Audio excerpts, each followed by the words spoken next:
You think you know revenge until you discover your fiancé is cheating with your maid of honor 3 weeks before your wedding, and they've been planning to humiliate you at the altar.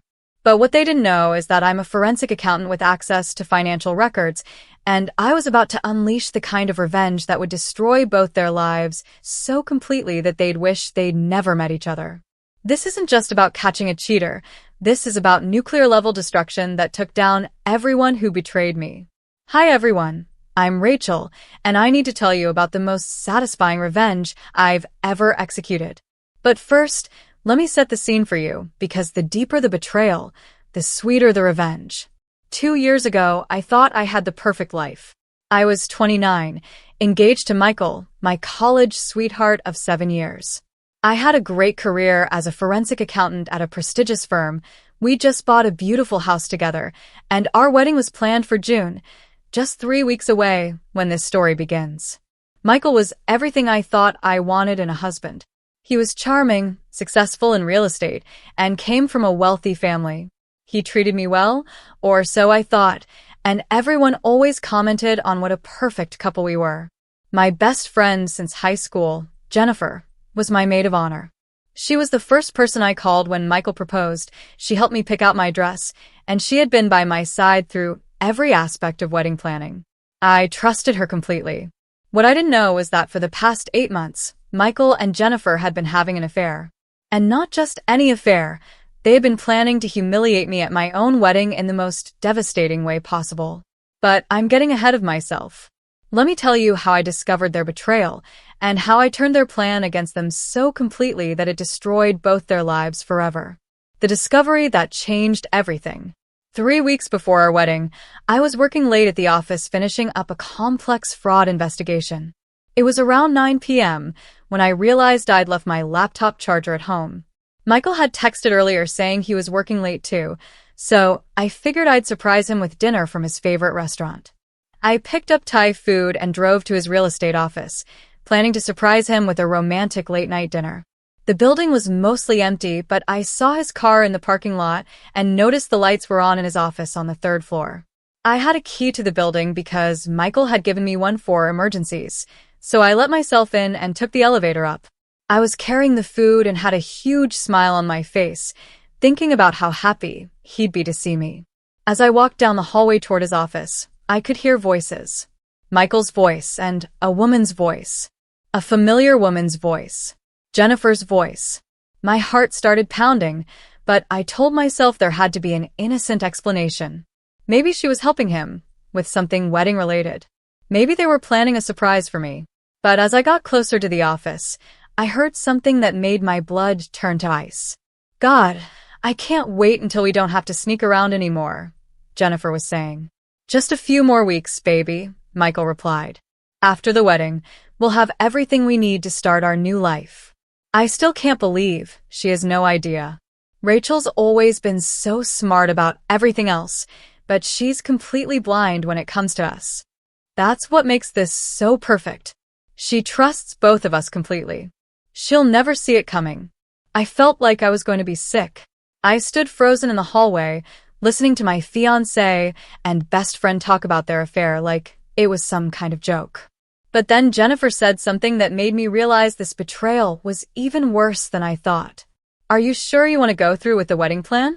It seems so cruel, even for her. Jen, we've been over this. If we just break up with her now, she keeps half of everything. The house, the savings, all of it. But if we go through with the plan, she'll be so humiliated and devastated that she'll just want to disappear. She won't fight us on anything. And you're sure the prenup will hold up? Absolutely. My lawyer drew it up specifically to protect my assets. And with the footage we'll have of her reaction at the wedding, no one will blame me for leaving her. They'll just feel sorry for me for being stuck with such a psycho. My hands were shaking so hard I almost dropped the food. They weren't just having an affair. They were planning to humiliate me at our wedding and then use my reaction to justify taking everything I'd worked for. But I still didn't understand what their plan was until Jennifer said, I just hope I can keep it together during the ceremony. It's going to be so hard not to laugh when you announce that you can't marry her because you've realized you're in love with someone else. The look on her face is going to be priceless. And then when I call you up to the altar and propose to you instead, in front of everyone, God, it's going to be perfect. Rachel will be so destroyed she'll probably run out crying, and everyone will see what an unstable mess she really is. I couldn't breathe. They were planning to humiliate me at the altar in front of 200 guests by having Michael reject me and propose to Jennifer instead. They wanted to destroy me publicly so that no one would question why our relationship ended or support me in any kind of legal battle. I quietly backed away from the office, took the elevator down, and sat in my car for 20 minutes trying to process what I'd just learned. My fiancé and my best friend had been lying to me for months. They had been planning the most humiliating betrayal imaginable. And they thought I was too stupid and trusting to figure it out. They had no idea what they had just unleashed. That night, I went home and did what I do best. I investigated. As a forensic accountant, I specialize in uncovering financial fraud and hidden assets. I have access to databases and investigative tools that most people don't even know exist. I also have a very specific skill set when it comes to documenting evidence and building cases. Michael and Jennifer thought they were dealing with a naive, trusting woman who would be too emotionally destroyed to fight back. What they didn't realize is that they were dealing with a professional investigator who was about to turn her skills on them. I started with Michael's finances. Since we were engaged and had joint accounts, I had access to most of his financial information. What I found made me even angrier. Michael had been systematically moving money out of our joint accounts for months. Small amounts at first, then larger sums. He'd been transferring money to accounts I didn't know about and making investments in his name only. He'd also been using our joint credit cards to pay for his affair with Jennifer. Hotel rooms, expensive dinners, jewelry, all charged to cards that I was partially responsible for paying off. But the most infuriating discovery was that he'd been paying for a secret apartment where he and Jennifer had been meeting. A year-long lease, paid for with money from our joint savings account, money I had contributed to for our future together. Next, I investigated Jennifer. This was harder since I didn't have direct access to her accounts, but I had ways of getting information. Jennifer worked as a marketing coordinator at a small company. She made decent money, but not enough to afford the designer clothes and expensive trips she'd been posting on social media lately. I discovered that Michael had been giving her money regularly, essentially paying her for the affair. He'd been funding her lifestyle, while I thought she was just doing well at her job. But the most damaging thing I found was their digital trail. Text messages, emails, photos. They had been incredibly careless about documenting their affair because they thought I'd never think to look. I spent 3 days gathering evidence while pretending everything was normal. I went to work, came home, had dinner with Michael, and acted like the loving fiancé. Meanwhile, I was building a case against both of them that would destroy their lives. Once I had all the evidence I needed, I started planning my revenge. And I don't mean just calling off the wedding and exposing their affair. I mean complete, nuclear-level destruction of both their lives. Michael and Jennifer thought they were so clever with their plan to humiliate me at the wedding. But they had made several critical mistakes. They underestimated my intelligence and investigative skills. They left a massive digital and financial trail of their affair. They involved other people in their scheme, creating more witnesses. They planned to commit their betrayal in front of 200 people, many of whom were important to their careers and reputations. I was going to use every single one of these mistakes against them. My plan had multiple phases. Phase 1, financial destruction. I would expose Michael's financial fraud and theft from our joint accounts, as well as his tax evasion, which I discovered during my investigation. Phase 2, professional destruction. I would expose both their affair and their planned wedding humiliation to their employers, colleagues, and professional networks. Phase 3, social destruction. I would reveal their betrayal to all of our friends and family in the most public and humiliating way possible. Phase 4, legal destruction. I would pursue criminal charges for fraud and theft, as well as civil lawsuits for damages.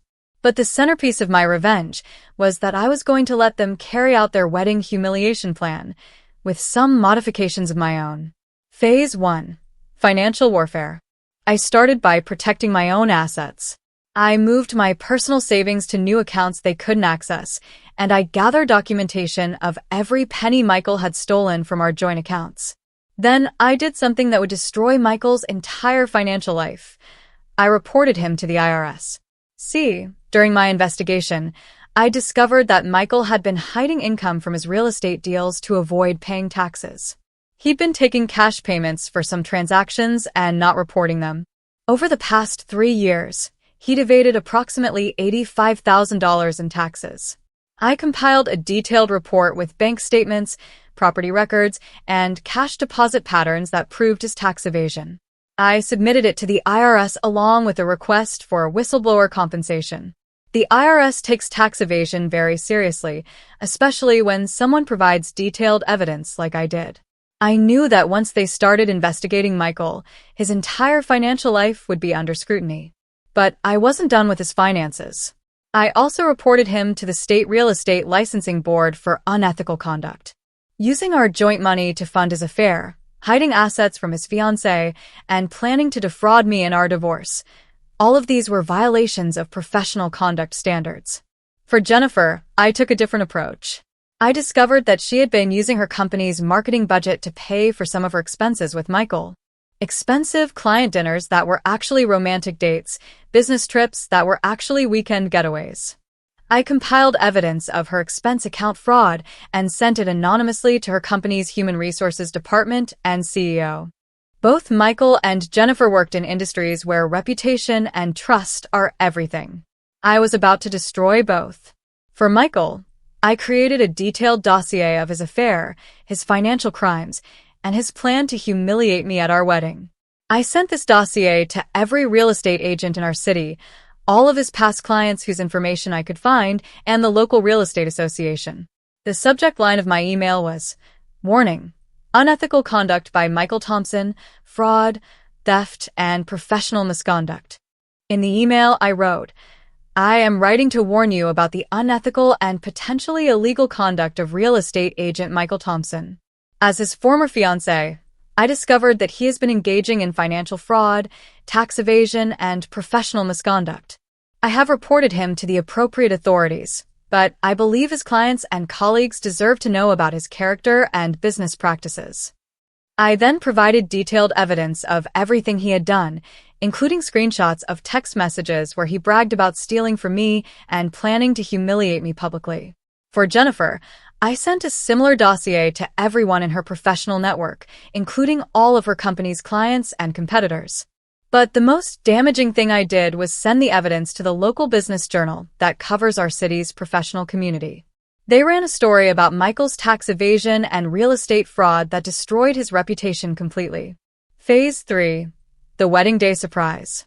Now came the fun part, letting Michael and Jennifer carry out their plan to humiliate me at the wedding, with my own special additions. I didn't cancel the wedding. I didn't confront them. I acted like everything was normal while secretly preparing the most epic public humiliation in wedding history. Michael and Jennifer thought they were going to embarrass me in front of 200 people. What they didn't realize is that I had turned those same 200 people into witnesses for my revenge. 3 days before the wedding, I sent a private email to every single wedding guest. The subject line was, "Important information about Saturday's wedding." The email read, "Dear friends and family, I need to share something important with you about Saturday's wedding ceremony. I have recently discovered that Michael has been having an affair with my maid of honor Jennifer for the past 8 months. They have planned to humiliate me at the altar by having Michael reject me and propose to Jennifer instead, in front of all of you. They believe this will destroy me emotionally and socially. However, I want you all to know that I am aware of their plan, and I will be handling the situation accordingly. Please attend the wedding as planned. I promise you it will be unforgettable. I ask only that you not warn Michael or Jennifer that I know about their affair. Thank you for your friendship and support. Rachel." I also hired a professional videographer, in addition to our regular wedding photographer, and told him I wanted everything recorded, especially the ceremony. The morning of the wedding, I woke up feeling calmer than I had in weeks. Michael and Jennifer thought they were about to execute the perfect betrayal. They had no idea they were walking into a trap. The day started normally. I got ready with my bridesmaids, minus Jennifer, who was running late, probably having last-minute sex with my fiancé. I did my hair and makeup, put on my beautiful wedding dress, and smiled for photos. Jennifer finally arrived, looking nervous but excited. She kept giving me these fake sympathetic looks like she was already feeling sorry for what was about to happen to me. "Rachel, you look so beautiful," she said, helping me with my veil. "This is going to be such a special day." I smiled back at her. "Oh, Jennifer, you have no idea how special this day is going to be." The ceremony was held at a beautiful outdoor venue. As I walked down the aisle, I could see Michael at the altar looking handsome in his tux. I could also see the faces of our 200 guests, all of whom knew exactly what was supposed to happen next. The pastor began the ceremony with the traditional opening. We went through the first part of the wedding ceremony normally, readings, a song, some words from the pastor about love and commitment. Then came the moment Michael and Jennifer had been planning. The pastor asked, "Michael, do you take Rachel to be your lawfully wedded wife?" This was supposed to be when Michael would stop the ceremony, declare that he couldn't marry me because he'd realized he was in love with someone else, and call Jennifer to the altar. Instead, Michael looked at me with this cruel smile and said, "Actually, Pastor, I need to stop the ceremony. I'm sorry, Rachel, but I can't do this. I've realized that I'm in love with someone else." The guests gasped, but it wasn't the shocked gasp Michael was expecting. It was more like the sound people make when they're watching a car accident they know is about to happen. "I'm in love with your maid of honor, Jennifer. Jennifer, would you please come up here?" Jennifer, playing her role perfectly, looked shocked and conflicted but slowly walked up to the altar. Michael got down on one knee and pulled out a ring. "Jennifer, I know this is crazy, but will you marry me instead?" This was supposed to be my moment of complete humiliation and breakdown. Instead, I started laughing. Not crying, not screaming, not running away in devastation. Laughing. "Oh, Michael," I said, taking the microphone from the confused pastor. "Jennifer, you beautiful, stupid people." I turned to face our 200 guests, all of whom were now watching with rapt attention. "Ladies and gentlemen, I want to thank you all for coming today to witness what was supposed to be my wedding. Unfortunately, as you just saw, my fiancé Michael has decided to propose to my maid of honor Jennifer instead." The crowd was completely silent. Now, Michael and Jennifer think this is a brilliant plan to humiliate me and destroy my life. What they don't realize is that I've known about their 8-month affair for weeks. Michael's face went white. Jennifer looked like she was going to faint. "That's right, I know everything. I know about the secret apartment Michael rented with our joint money for your little love nest. I know about the stolen money from our accounts. I know about the tax evasion. I know about Jennifer's expense account fraud. I know about your plan to humiliate me today, so I'd be too destroyed to fight for my fair share of our assets." I pulled out a folder of documents. "I also know that the IRS is currently investigating Michael for $85,000 in tax evasion. I know that Jennifer was fired from her job yesterday for financial misconduct. And I know that both of your professional reputations are now completely destroyed throughout the city." The crowd was stunned into complete silence. "But here's my favorite part," I continued. "Michael, do you remember that prenup you had your lawyer draw up to protect your assets from me? The one that Jennifer helped you plan?" Michael nodded weakly. "Well, it turns out that prenups become void when one party commits fraud or adultery. And since I have extensive documentation of both your affair and your theft of marital assets, that prenup isn't worth the paper it's written on." I smiled at both of them. "Oh, and one more thing. Everyone here today received an email from me 3 days ago explaining your entire plan. So there are currently 200 witnesses to your attempted fraud, plus professional video recording of this entire confession." Michael and Jennifer looked around at the crowd, finally realizing that every single person there knew about their plan and had watched them walk directly into my trap. "So, to answer your proposal, Michael, no, I will not marry you. But Jennifer, please feel free to marry him. You're perfect for each other. You're both lying, cheating, stealing pieces of garbage." I handed the microphone back to the pastor and started walking back down the aisle. "Oh, and everyone," I called back, "the reception is still on. Open bar, great food, and the best entertainment you'll ever see at a wedding. Stay and celebrate my freedom. As I walked away, I could hear Jennifer sobbing and Michael trying to explain to the crowd, but no one was listening to them. People were actually starting to clap. By the time I reached the back of the ceremony area, the entire crowd was giving me a standing ovation. I changed out of my wedding dress and into a cocktail dress I'd brought specifically for this moment. Then I went to my own wedding reception, not as a bride, but as a woman celebrating her escape from two toxic people. The reception was incredible. Everyone was talking about what they'd just witnessed. People were congratulating me on the most badass thing they'd ever seen. The older women were telling me I was their hero. The men were saying they'd never seen anything like it. Michael and Jennifer had disappeared immediately after the ceremony, but the party went on without them. My dad gave a toast to my daughter Rachel, who just proved that she's the smartest, strongest woman I know. And to Michael and Jennifer, wherever you are, you just got outplayed by the best. The entire crowd cheered and drank to that. But the best part of the reception was when my phone started buzzing with notifications. The video of the wedding ceremony was already being shared on social media by guests who had recorded it on their phones. Within hours, my wedding day revenge had gone viral locally. The story was being shared thousands of times with captions like, "Bride gets ultimate revenge on cheating fiancé," and "This woman just won divorce court before she even got married." Phase 4. Legal annihilation. The weeks following the wedding were when my revenge really kicked into high gear. First, the IRS investigation into Michael's tax evasion resulted in criminal charges. He was facing 5 years in federal prison and hundreds of thousands of dollars in penalties and back taxes. His real estate license was revoked by the State Board for Professional Misconduct. His business collapsed overnight as clients fled and associates distanced themselves from him. The civil lawsuit I filed against him for theft of marital assets, fraud, and emotional distress resulted in a settlement that gave me everything: the house, all savings, and significant punitive damages.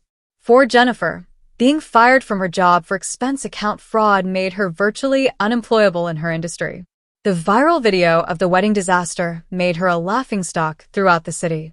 But the most satisfying legal victory was getting a restraining order against both of them after they started harassing me following the wedding disaster. The weeks after the wedding were incredibly satisfying as I watched Michael and Jennifer's lives completely fall apart. Michael's wealthy family disowned him after the tax evasion charges came out. Turns out they were very concerned about their reputation and didn't want to be associated with a criminal. He had to sell his car, move in with a friend, and take a job at a car dealership.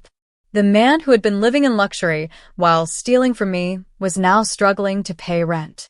Jennifer had to move back in with her parents after losing her job and being unable to find new employment. The woman who had been posting about her fabulous lifestyle on social media was now deleted all her accounts in shame. But the best part was that they turned on each other.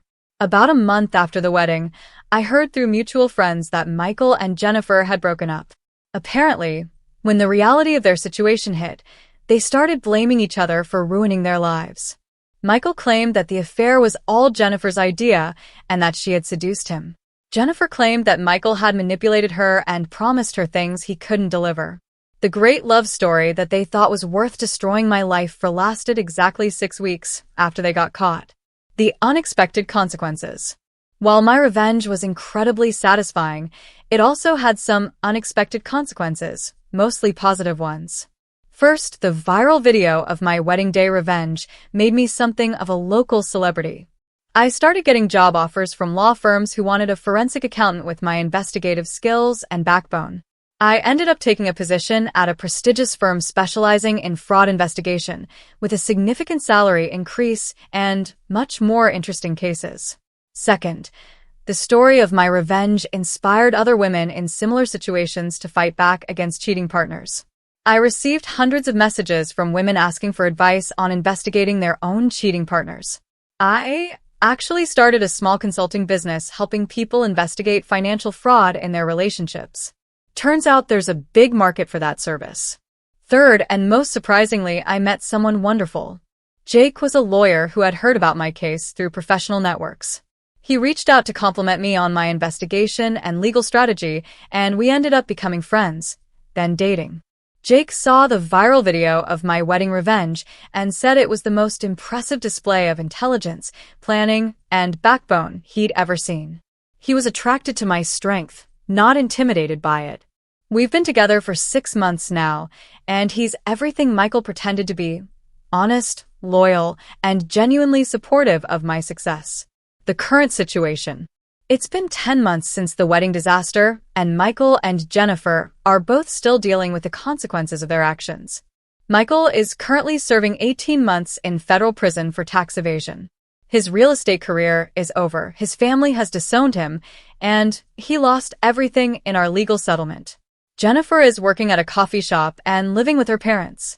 She's been trying to rebuild her reputation, but the video of her affair reveal at my wedding follows her everywhere. They've both tried to reach out to me, Michael to apologize and beg for forgiveness, Jennifer to claim that she was manipulated and didn't really want to hurt me. I've ignored all their attempts at contact. As far as I'm concerned, they made their choices, and now they're living with the consequences. Update: I just found out that Michael was denied parole and will serve his full sentence. Jennifer's latest attempt to get a decent job was blocked when her potential employer found the wedding video during a background check. Jake and I are getting engaged next month, and this time I know I'm marrying someone who actually loves and respects me. We're planning a small, intimate ceremony with people who genuinely care about us. Sometimes the best revenge is living well while your enemies destroy themselves. And sometimes it's nuclear-level destruction of everyone who betrayed you. In my case, it was both. Have you ever gotten revenge on someone who betrayed you?